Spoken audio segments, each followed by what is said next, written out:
السلام علیکم ورحمۃ اللہ وبرکاتہ۔ میرا نام محمد وارث۔ امید کرتے ہیں آپ سب خیریت سے ہوں گے۔ میری آج کی ویڈیو آشوب چشم کے حوالے سے ہے۔ آج کل آنکھوں کی بیماری، آنکھوں کی وبا بہت زیادہ پھیل رہی ہے۔ دراصل یہ کوئی نئی نہیں ہے، کافی عرصہ پہلے یہ بیماری ہوا کرتی تھی۔ یہ حضور صلی اللہ علیہ وآلہ وسلم کے دور میں بھی تھی اور اس کا علاج بھی تھا۔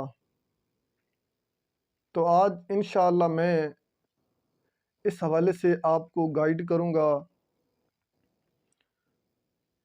جو اس مرض میں مبتلا ہیں اور جو اس مرض میں مبتلا نہیں ہیں۔ جو اس مرض میں مبتلا نہیں ہیں وہ اس سے محفوظ رہیں گے، اور جو اس میں مبتلا ہیں انشاءاللہ وہ اس سے چھٹکارا حاصل پائیں گے۔ کوئی مشکل نہیں ہے، بالکل آسان ہے۔ یہ وبا حضور صلی اللہ علیہ وآلہ وسلم کے دور میں بھی پھیلی۔ حضرت امام حسین رضی اللہ تعالی عنہ سے روایت ہے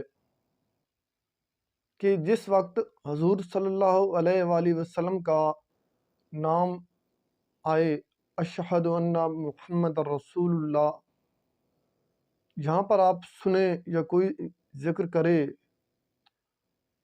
تو اس وقت آپ نے انگوٹھوں کو چوم کر آنکھوں پہ لگانا ہے۔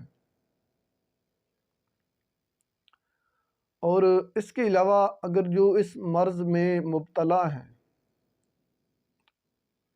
وہ درود پاک پڑھ کر 7 مرتبہ یا ممیتو 7 دفعہ پڑھ کر پھر درود پاک پڑھ لیں۔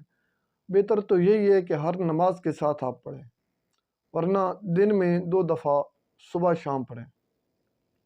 اور اس کے ساتھ عرق گلاب لیں، کسی اچھی کمپنی کا ہو، اچھے والا عرق گلاب ہو۔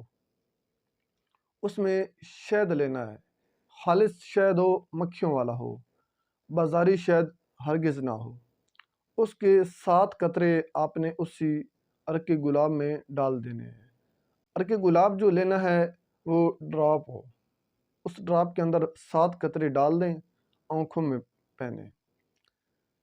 4 سے 5 دفعہ دن میں ڈالیں، انشاءاللہ اس وبا سے، اس مرض سے آپ کو چھٹکارا حاصل ہوگا۔ اس کی پہچان یہ ہے کہ آنکھوں کو درد ہوتا ہے، آنکھیں سرخ ہو جاتی ہیں اور آنکھوں پہ سوزن ہوتی ہے اور آنکھوں سے پانی بھی گرنے لگتا ہے۔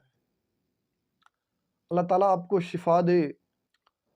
اور دوسرا، جو اس مرض میں مبتلا نہیں ہے اور اس سے محفوظ رہنا چاہتے ہیں وہ منڈی بوٹی لیں، اس کے 3 دانے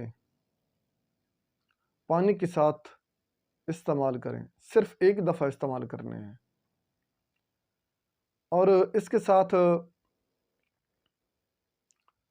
درود پاک پڑھ کر یا موہمنو 7 دفعہ اول آخر درود پاک پڑھ کر وہ روزانہ کی بیس پہ پڑھے، انشاءاللہ اس مرض سے محفوظ رہے گا۔ مزید اسی طرح کی اچھی ویڈیو کے لیے ہمارے یوٹیوب چینل کو سبسکرائب کریں، بیل آئیکن والے بٹن کو دبا دیں۔ میں چاہتا ہوں اجازت، اللہ حافظ۔